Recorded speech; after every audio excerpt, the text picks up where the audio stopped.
This man caused a storm of controversy in the 50s when established society was getting worked into a froth about juvenile delinquents in jungle music with his mildly suggestive songs about a girl called Annie, which were all banned from the radio but went high in the charts. When that controversy wound down, this man wrote The Twist, which taught younger generation of white kids to swing their collective butt and brought him more condemnation. Fortunately, it gave him some handsome royalties too, as Chubby Checker's cover version sold in the millions all over the world.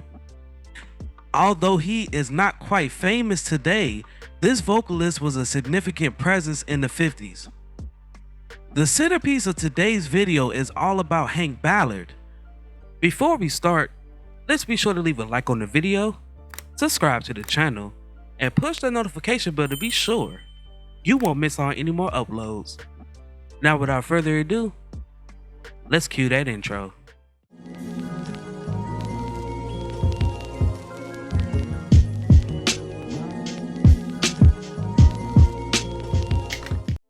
John Henry Kendricks was born on November 18, 1927 in Detroit, Michigan. He and his brother Dove Ballard grew up and went to school in Bessemer, Alabama following their father's death. He resided with his paternal aunt and her husband and started singing in church.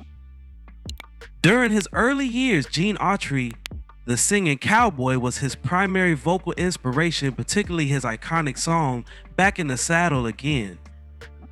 Hank was the great uncle of NFL star Christian Ballard and the cousin of founding Supremes member Florence Ballard. Soon after returning to Detroit to work in the automobile sector, he joined the Royals, a doo-wop group. Hank's strong, unique voice was honed in the church back in Alabama, and after being discovered by Johnny Otis, the Royals signed with Federal Records. Tenors Henry Booth and Jackie Wilson, together with baritones Charles Sutton and Levi Stubbs, made up the group's initial roster. Wilson and Stubbs both departed the Royals to become more well-known. Jackie Wilson went on to become a legendary singer, and Stubbs went on to become the lead singer of one of Motown's greatest groups in the Four Tops. Their 1953 single Get It peaked at number 5 on the R&B charts. Darling baby, the group soon had to alter their name to the Midnighters to prevent confusion with the Five Royals. Under Hank's guidance, they dominated the charts with his song Work With Me, Annie reaching number 1 on the Billboard R&B charts despite being deemed too filthy for radio airplay. It was a massive jukebox sensation, and it may have been one of the first recordings to become even more popular as a result of its prohibition.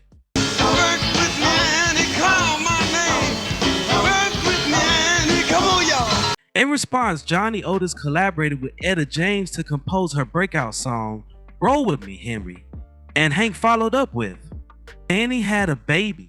Every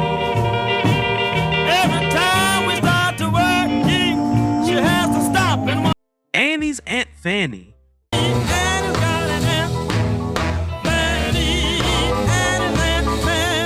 In sexy ways.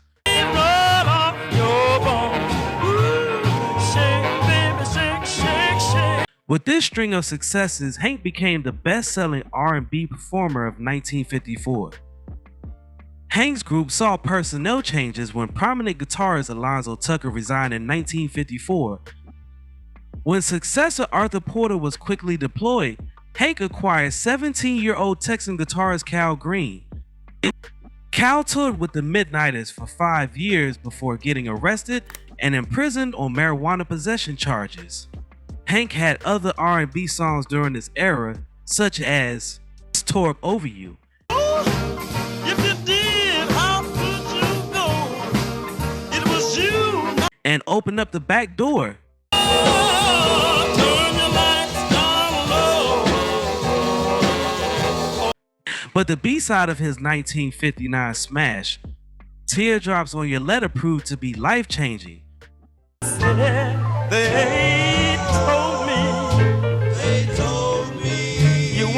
The Twist was a song Hank wrote with Cal Green based on a spiritual melody